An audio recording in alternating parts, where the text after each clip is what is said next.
Today we are going to discuss the Ming Dynasty.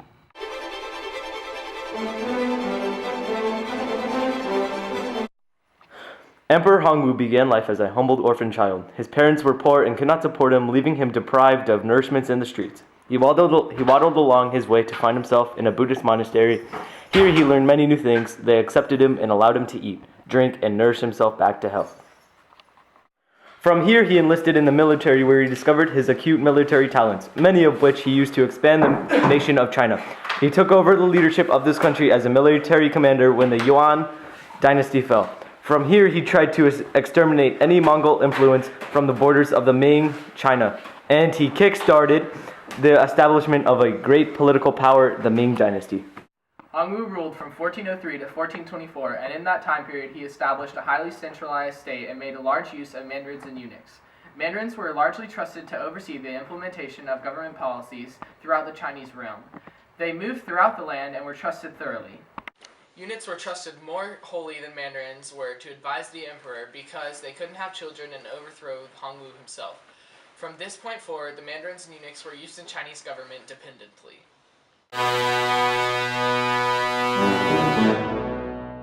After Hongwu's rule ended, Yang Li launched many naval expeditions into the Indian Ocean in order to establish themselves as a naval powerhouse and in order to participate in the rise of global exploration.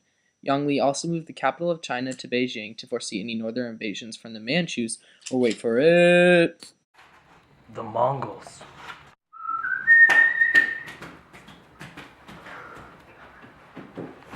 The Ming emperors after Yang Li ended his naval expeditions. However, they kept a largely centralized state that was passed down from Hongwu himself. They enlisted large militaries that soon became ineffective to the prowess of the Mongols.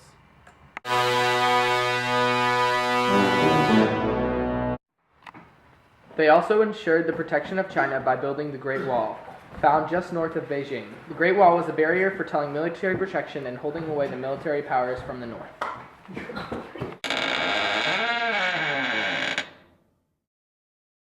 The social hierarchy of the Ming Dynasty went a little like this. Number 1, the privileged class. The privileged people in the Ming society consisted of the scholar gentry and the scholar bureaucrats, and the emperor and his family. Number 2, the working class. The working people consisted of the peasants and the artisans.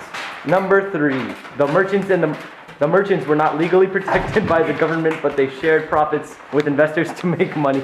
4, the final place in this society was the means. These people included the military, and the slaves, prostitutes, indentured servants, and the marginal groups. The privileged class was the highest class in the Chinese society due to their political power and their status in the Confucian system. The political rulers received the greatest respect from the citizens of the country because of the filial piety. That term in the Confucian philosophy describes the devotion of family members to their elders, but evolved into a devotion of the peasants and lower class to the intelligent and politically powerful.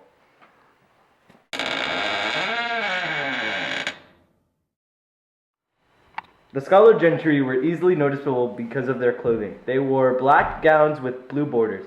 People would see them and show respect by the way they talked to them, and oftentimes the highest of the scholar gentry's class would receive kowtow from Ming citizens. The next class of society was the peasant class and the artisans. While the artisans made more money, the peasants were of higher status because the Confucians believed their work was more honest and true. The merchants were thought to be moral parasites by the Confucian ideals, but they still made more money by sharing profit with high-class investors. The Confucian philosophy drove the entire social hierarchy in the Ming Dynasty. The gender relations were highly patriarchal. The Confucian principle subjugated woman to male authority. In the marriage, they could not leave the relationship under any circumstances. Period. Okay,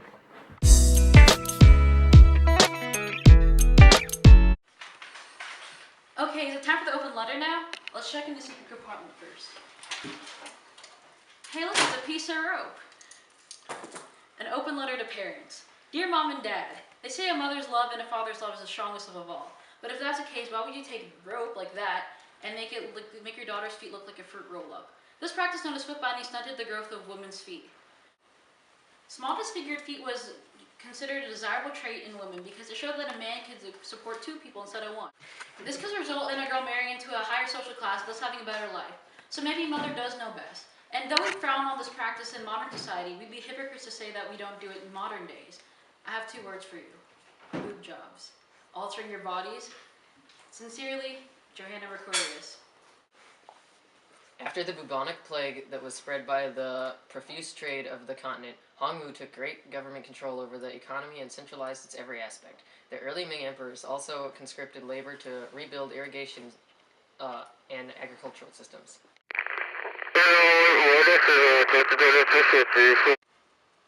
The first prosperous innovation to the Chinese economy was the introduction and use of American crops on Chinese soil that had been infertile to traditional Chinese agriculture.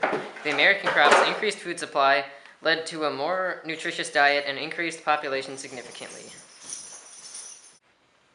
Yongle kept a centralized economy as well. He sent Zheng He on a maritime expedition to increase trade and exploration. After this, the emperors forbade long-distance trade and maritime expeditions to the point that the ships weren't even being made. Merchants had a difficult time finding ways to bring global trade into the country. However, they were able to have success in smaller, domesticated trade throughout China. Even with the lack of government approval in global trade, many private merchants were successful in seeking commercial opportunity. Silver trade was very valuable in the later Ming dynasty, but it was more influential in the Qing and later dynasties.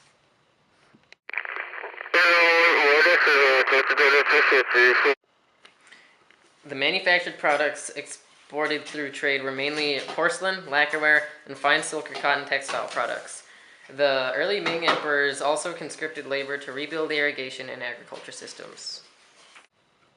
Lastly, with the high population of China, the entrepreneurs were very successful in their creating private businesses.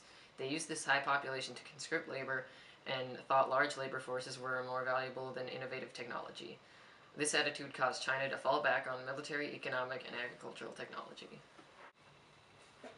The first thing Emperor Hongwu did when he came into power was rid the Ming dynasty of all Mongol influence. He changed the names of Mongol descent, forbade Mongol clothing, and encouraged Chinese traditions that were recently suppressed. The first Chinese tradition that was highly exalted was that of Neo-Confucianism. Created by Zhu He, Neo-Confucianism was a blend of Buddhist and Confucian values.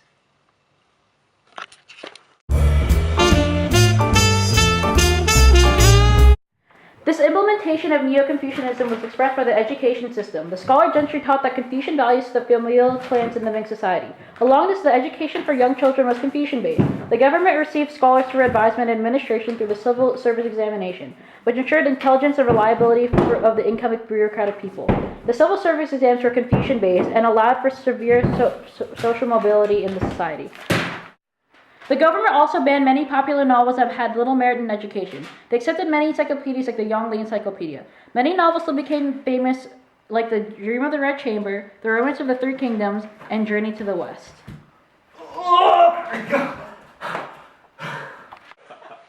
Christian missionaries known as Jesuits came to the Forbidden City in China to speak to the leaders there. The Jesuits introduced many European principles and technologies that awed the Chinese leaders and allowed them to enter into their society as friends. The Jesuits began to preach Christian values, but they received much discouragement. Many Confucian and Christian values were assimilated, like the book by one of the most famous Chinese missionaries, Matteo Ricci, The True Meaning of the Lord in Heaven, which showed that Confucian and Christian values were not that far apart. However, still little converts converted to Roman Catholicism because of its exclusive atmosphere and declaration that there was no other true religion.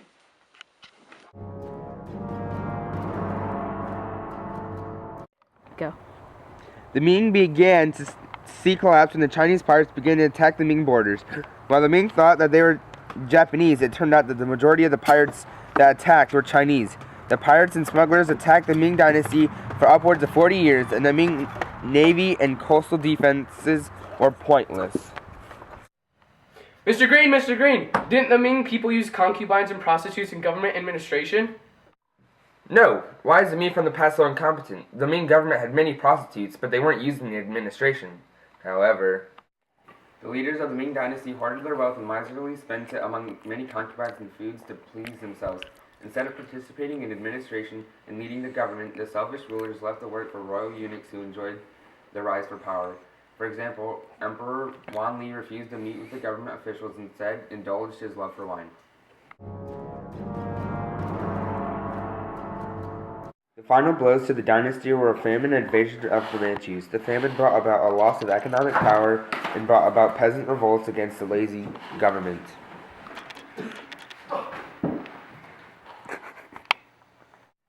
The Manchu invaders allied with the loyal Ming armies and appeased the rebellion, stopping the revolt.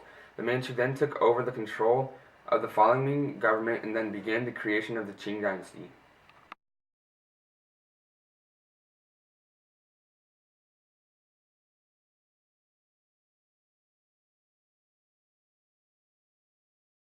The gentry were easily noticeable because of their clothing. They wore black gowns with blue borders. It's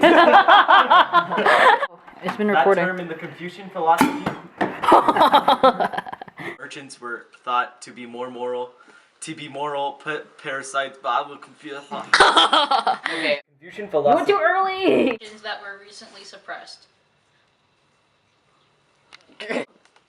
Christian missionaries known as Jesuits came to the Forbidden City in China to speak to the leaders there. Christian values, but they received much discouragement. Stop! The growth of women's feet. Like, oh poop, cut it. And miserly spent it among many concubines and food to please themselves instead of participating in administration and leading of government and selfish rulers that left the work for royal eunuchs too. This could allow for women to move up in social class and marry up to a man with, dang it,